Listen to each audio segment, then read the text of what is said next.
Shemika. Bible Games. Tanong 1. Ang BY&BY ay isang archaic expression na nangangahulugang A. Upang makipagtalo sa wala. B. Maaga o huli.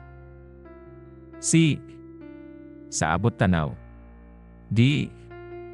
Kaagad, sabay-sabay.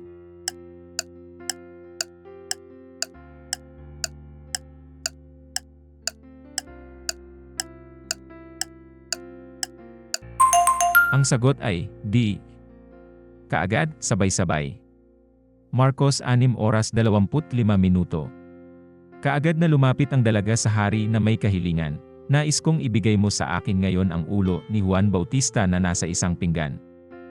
Tanong 2. Ang Hosana ay isang aklamasyon na kinuha mula sa Hebreo. Ang kahulugan nito ay A. Maawa ka, Panginoon. B. Halika, Panginoong Jesus. C.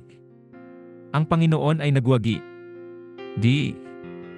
Iligtas, idinadalangin namin.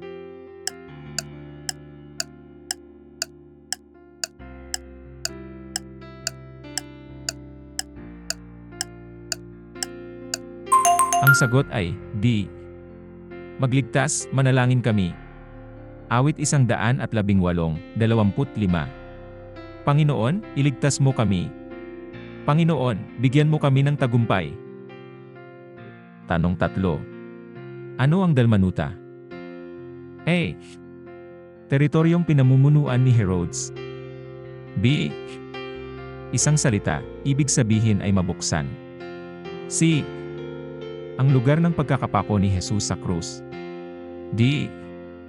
Isang rehiyon malapit sa dagat ng Galilea.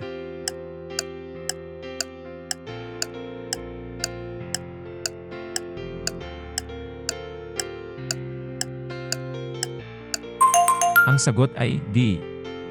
Isang rehiyon malapit sa dagat ng Galilea. Marcos 8:10. Sumakay siya sa bangka kasama ang kanyang mga alagad at pumunta sa rehiyon ng Dalmanuta. Tanong 4. Lahat ng iyong mga kuta ay mawawasak, gaya ng pagsamsam ni Salman sa Beth Arbel sa araw ng pagbabaka, Osias 10:14. Sino si Salman? A. Isa pang pangalan para kay Solomon, hari ng Israel. B.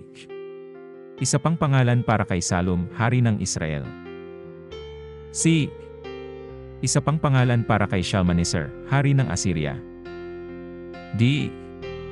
Isa pang pangalan para kay Sennacherib, hari ng Assyria.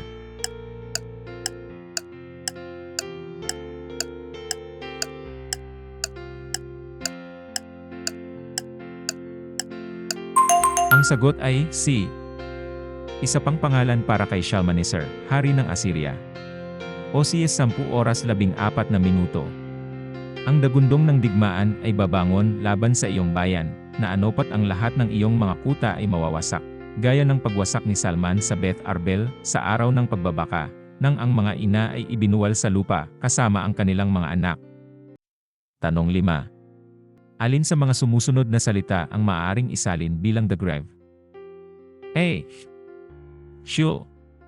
B. Tophet. C. Belial. D. Shades.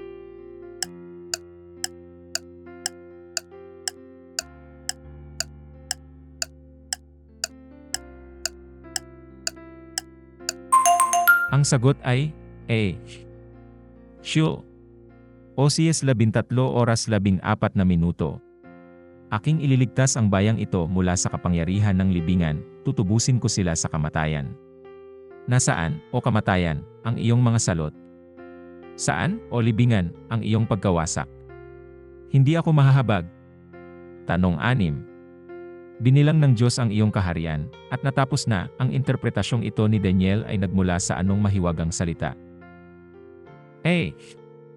Tekel. B. Min. C. Upharsin. D. Shibboleth.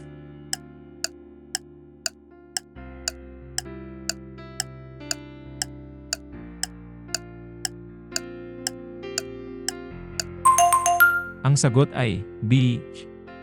Min. Daniel 5 oras 26 minuto.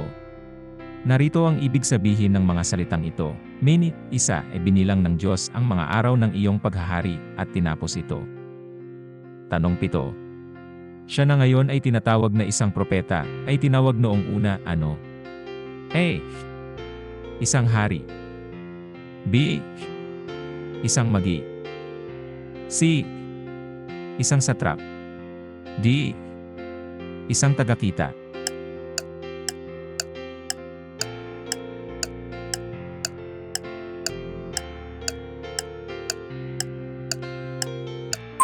Ang sagot ay D. Isang tagakita. Isa Samuel Siyam.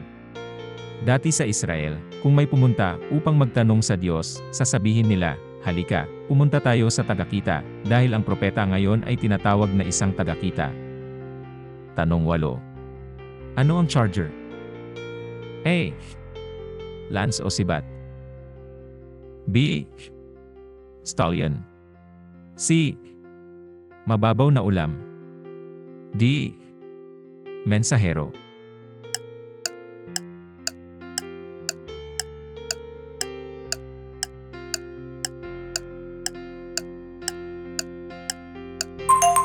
Ang sagot ay C.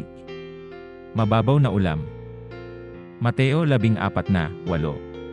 Sa udyok ng kanyang ina, sinabi niya, ibigay mo sa akin dito sa isang pinggan ang ulo ni Juan Bautista. Tanong 9. Ang escheo ay isang salita na matatagpuan sa King James na salin ng Biblia. Ang kahulugan nito ay A. Para iwasan o iwasan. B. Upang mumunguya ng pagkain. C. Sangla sa bahay. D. Upang pag-isipang mabuti.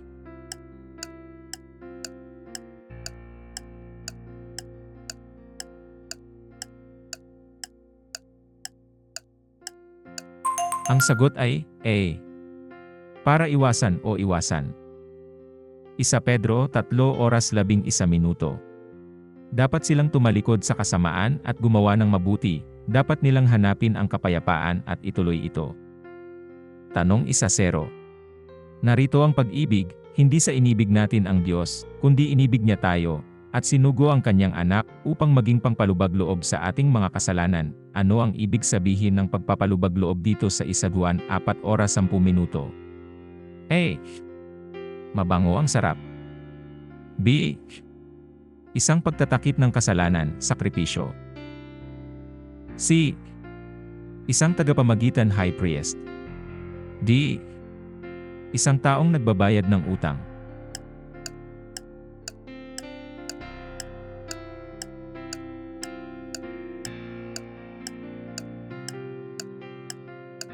Ang sagot ay B. Isang pagtatakip ng kasalanan, sakripisyo. 1 Juan 4 oras 10 minuto.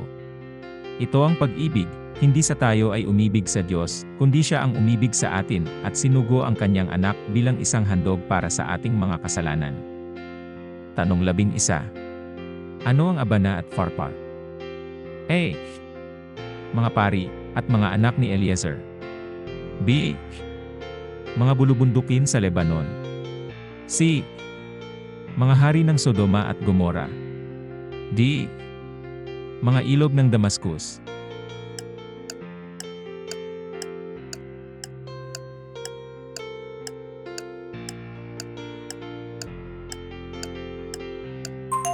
Ang sagot ay D. Mga ilog ng Damascus. 2 Hari 5 oras 12 minuto. Hindi ba ang Abana at ang Pharpar, ang mga ilog ng Damasco, ay mas mabuti kaysa sa lahat ng tubig ng Israel? Hindi ba ako makapaglalabas sa mga yon at malilinis? Kaya tumalikod siya at umalis na galit na galit. Tanong 12. Paano isinalin ang Eli, lama sa Bakshani? A. Ito ang aking minamahal na anak, pakinggan niyo siya. B. Batang dalaga, sinasabi ko sa iyo, bumangon ka. C. Sa iyong mga kamay ay ipinagkakatiwala ko ang aking espiritu. D. Diyos ko, bakit mo ako pinabayaan?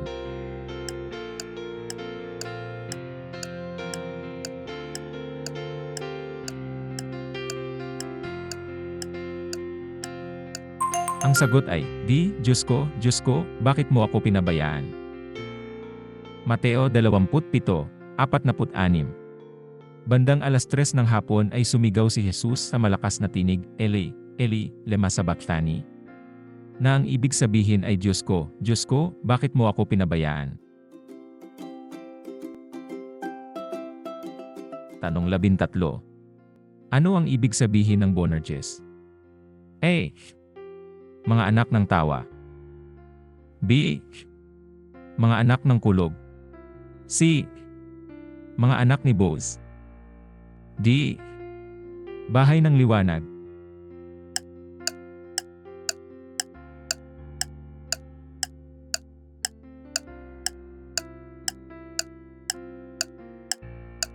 Ang sagot ay B. Mga anak ng kulog. Marcos 3:17. Si Santiago na anak ni Zebedeo at ang kanyang kapatid na si Juan, sa kanila ay tinawag niyang Boanerges, na nangangahulugang mga anak ng kulog. Tanong 14 na. Ang fan ay isang salita na matatagpuan sa King James translation ng Biblia. Ang kahulugan nito sa Mateo 3:12 ay A. Winnowing fork. B.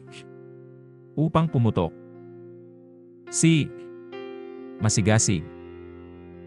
D. Para mahimatay.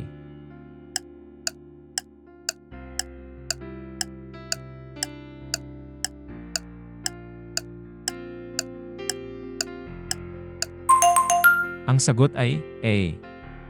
Winnowing fork. Mateo 3:12. Nasa kanyang kamay ang kanyang panghimagsik, at lilinisin niya ang kanyang gikan. Tinitipon ang kanyang trigo sa kamalig at susunugin ang ipa sa apoy na hindi mapapatay. Tanong 15. Ayon sa Isaias 66:1, ano ang langit? A. Ang pag-asa ng mga santo. B. Ang kaharian ng langit. C. Ang trono ng Diyos.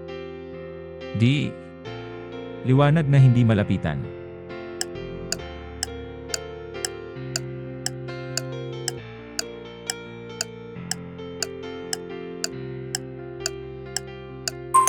Ang sagot ay C.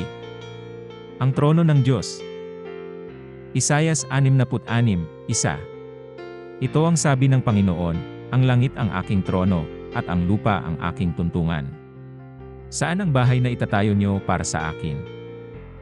Tanong 16 na. Ano ang dagon ng mga Filisteo?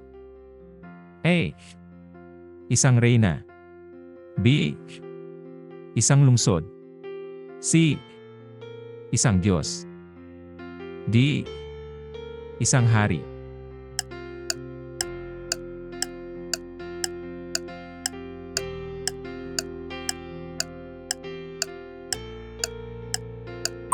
Ang sagot ay C. Isang Diyos. 1 Samuel 5:7.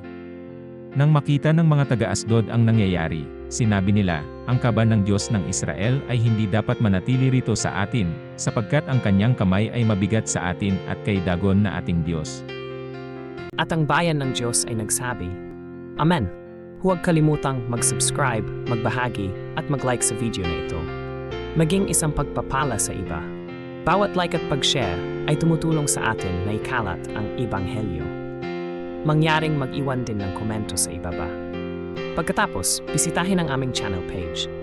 Mayroon kaming higit pang mga video upang pagpalain kayo, mga Bibliang quiz at laro, mga pelikula, mga dokumentaryo, mga himala at mga patotoo, isang araw-araw na plano ng pagbasa sa Biblia, mga dasal, mga aral, mga video para sa mga Kristiyanong bata, musika, at marami pang iba. Pagpalain ka ng Diyos.